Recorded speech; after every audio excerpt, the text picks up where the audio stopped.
Hello and welcome to another video from Midas Touch Toys Games Collectibles.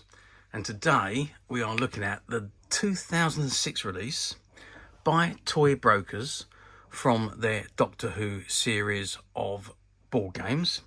And this particular one we are looking at today is an electronic board game which has an electronic revolving game board. And this is the box that it comes in.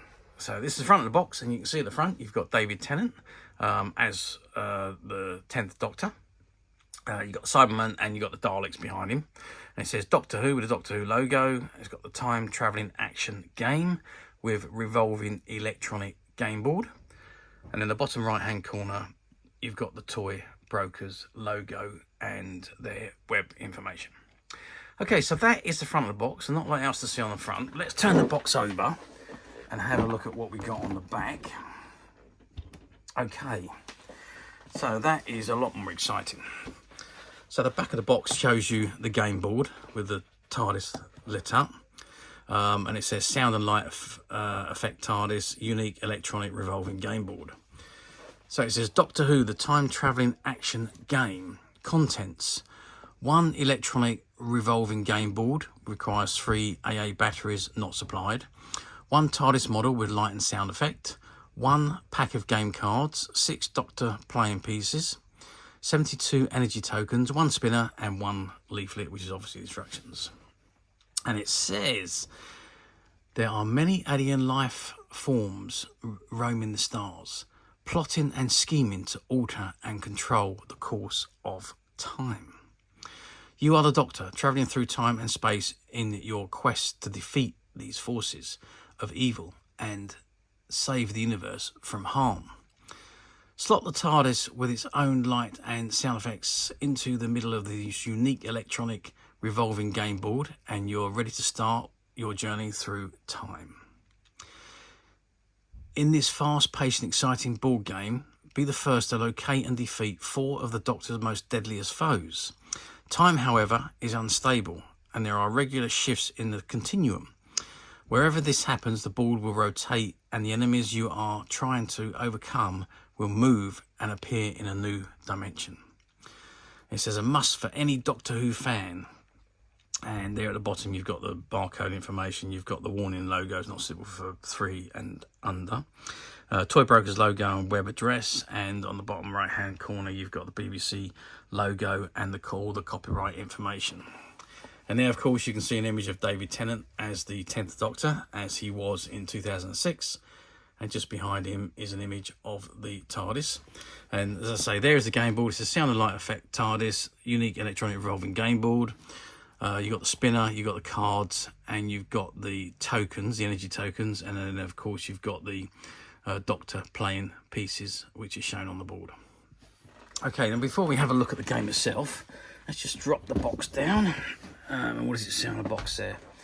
It says 7 to adult, 2 to 6 players. Doctor Who, the time travelling action game with revolving electronic game board. You've got an image of David Tennant and an image of the TARDIS and the Toy Brokers logo and the copyright information on there. If I go to the end, pretty much the same information again. It's ages 7 to adult, 2 to 6 players. Doctor Who, the time travelling action game with revolving electronic game board. Toy Brokers logo, and then you've got an image of the 10th Doctor as portrayed by David Tennant way before he became the 14th Doctor. Okay, so that is the box. And what we're going to do now, as this was a former display box, it has already been opened. So let's open it up and let's have a look at the game itself. Okay, so I've opened the box and this is what we've got inside. So we've got the obviously the gameplay instructions. We've got the spinner, the cards, the tokens, the playing pieces, the TARDIS and the game board. Now it says it requires 3 AAA batteries, so what I'm going to do is I'm going to put in some batteries and put the TARDIS together on top of the board, and let's have a look at this game ready to be played. Okay, so I've removed the contents in the box and I've put the batteries in and I've turned the game on. So there we've got the TARDIS on the board, and I've put the characters around the board. Now I've got the instructions here. We've also got the game spinner, and we've got the cards, which are all of the I think, the enemies that you're battling to defeat, and you've got a load of energy tokens. Oh, so there goes the TARDIS.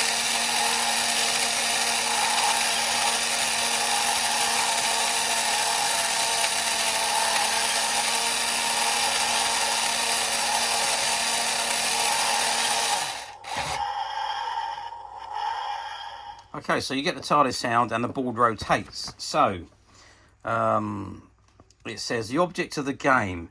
It says, there are many alien life forms roaming the stars, plotting and scheming to alter and control the course of time. You are a doctor travelling through time and space in your quest to defeat these forces of evil and save the universe from harm. And it shows you how to set the game up and turn the game on. It also shows you how to put everything together, so the spinner and so on. And it says then how to play. So it says each player looks at their alien cards, making sure they keep their contents hidden from the other players. The cards will show pictures of the aliens each player has to locate and defeat in their battle to save the universe. The youngest player starts by spinning the spinner, trying to land on the picture of one of those 4 aliens. The player moves their playing piece in any direction they wish along the silver time lines.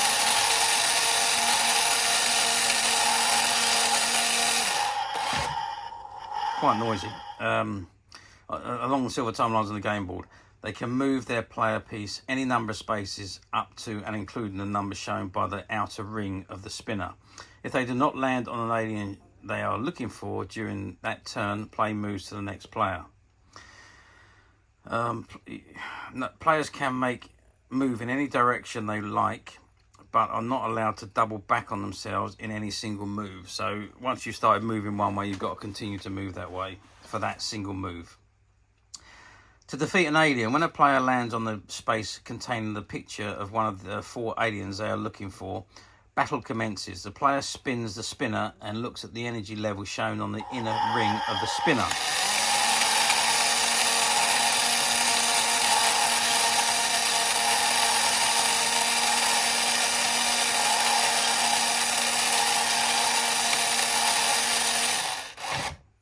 Yeah, it gets a bit noisy after a while, it does.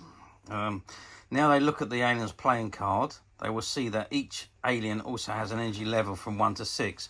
The player adds or subtracts the spinner energy to the energy level shown on the alien card. To defeat the alien, the player must have energy tokens equal to or greater than the new total alien energy. Example, landing on the Emperor Dalek, who has an energy level of 6. Spin the spinner and it lands on a +3. That now means you have to have at least 9 energy tokens to defeat this alien.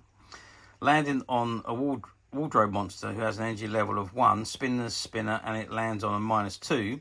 You have drained all of the alien's energy. You don't need any of your own to defeat it. If a player has enough energy to conquer their foe, they return the energy tokens to the energy pool.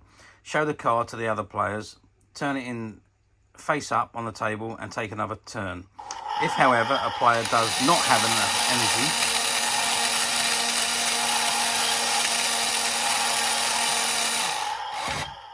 okay, I'm just going to turn that off because that's getting quite noisy.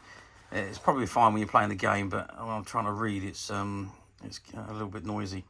If a player does not have enough energy to win a battle, they simply keep the energy tokens they started with and must travel around the board trying to gain more on their next move. Play now moves to the next player.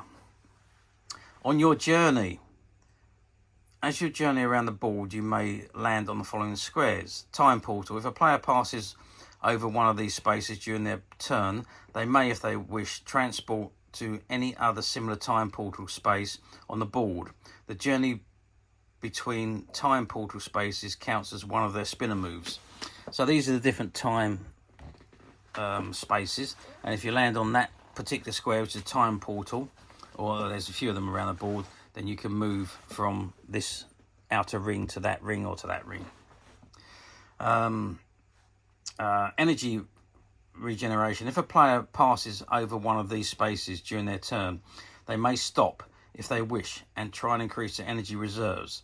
They spin the spinner and look at the inner dial. If they are lucky enough to spin a positive number, they take equivalent energy tokens from the energy pool. If, however, they spin a negative number, they return the equivalent number of energy tokens to the energy pool.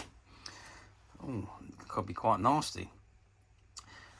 During energy regeneration, if a player spins a negative number but has insufficient energy tokens to return to the energy pool, they must pay as much as they can and then miss their next turn.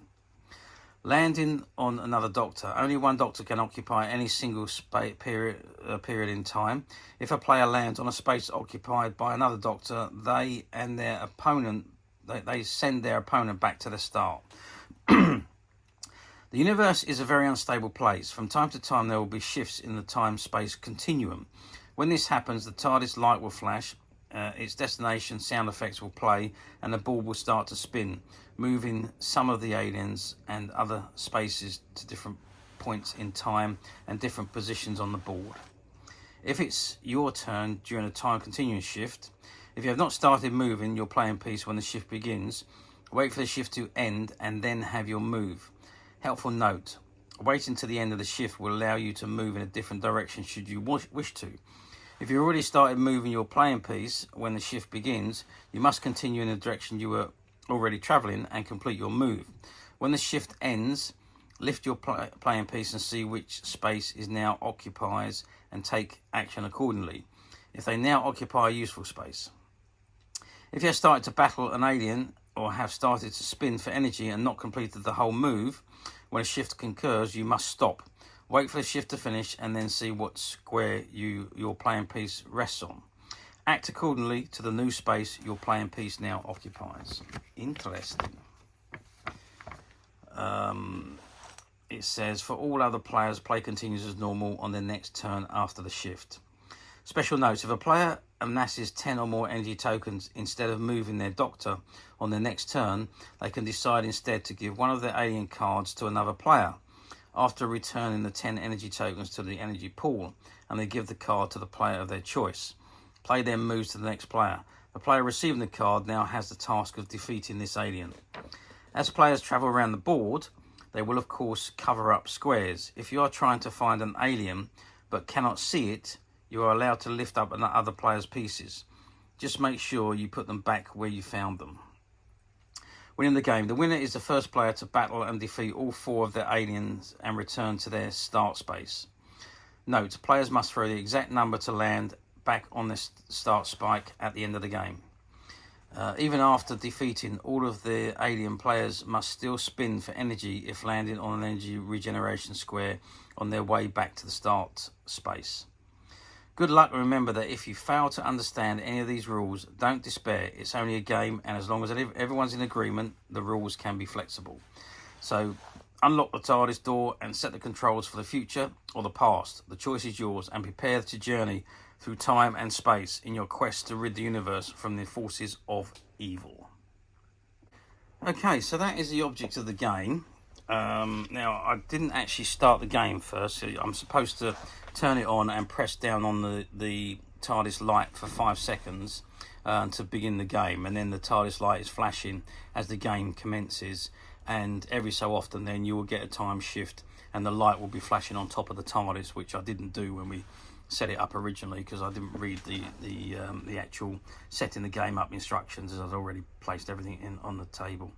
Yeah, it's quite an interesting game. Sounds like a great game actually to play, and with the time shifting, it's going to make it a lot more difficult than what it actually seems with the ball rotating so often.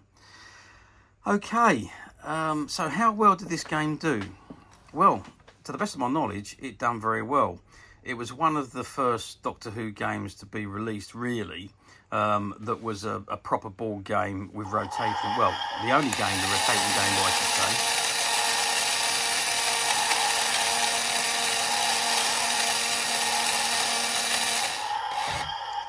And just like the game, I have to stop when the ball rotates. But But anyhow, it's it seems to be a very exciting game, and it seems to be a lot of fun. So yeah, it's something that I'd imagine flew off the shelf and did very well. I think all of them did.